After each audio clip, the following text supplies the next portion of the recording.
ભાગવતનો પ્રથમ સ્કંદ, જેમાં ભગવાન વ્યાસજીએ મંગલાચરણ કર્યું છે. અધિકાર લીલા છે. અધિકાર એટલે પાત્રતા, અધિકાર એટલે પાત્ર. અને ભાગવતનો પ્રથમ સ્કંદ યાની શ્રીમદ ભાગવત એ ભગવાનનું વાંગમય સ્વરૂપ છે. અને પ્રથમ સ્કંદ એ ભગવાનનું દક્ષિણ ચરણ કમળ છે. કે પ્રથમ સ્કંદથી લઈને દ્વાદશ સ્કંદ સુધી ઠાકોરજીના ચરણથી લઈ અને મસ્તક સુધીનું દિવ્ય દર્શન છે.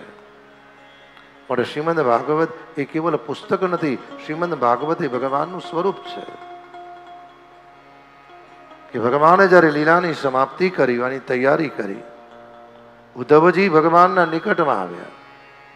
પ્રભુ મને સાથે લઈ જાઓ. ભગવાન કે સાથે અવાય નહીં. તો પ્રભુ એવી કઈ કૃપા કરો કે આપણા ગયા પછી હે કૃપાનાથ, આપણું મંગલમય દિવ્ય દર્શન અને આપણું દિવ્ય તેજ, આપણી ભગવત શરણાગતિ મને પ્રાપ્ત કેવી રીતના થાય?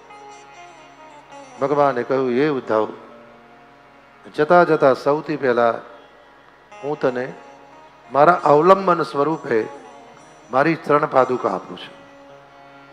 અને એટલું જ નહીં, ચરણ પાદુકા મસ્તક પર ધારણ કરીને આપ જ્યારે અહીંથી વિદાય લેશો ત્યારે એ ઉદ્ધવ, મારું મંગલમય તેજ શ્રીમદ ભાગવતમાં પધરાવીને જાઉં છું.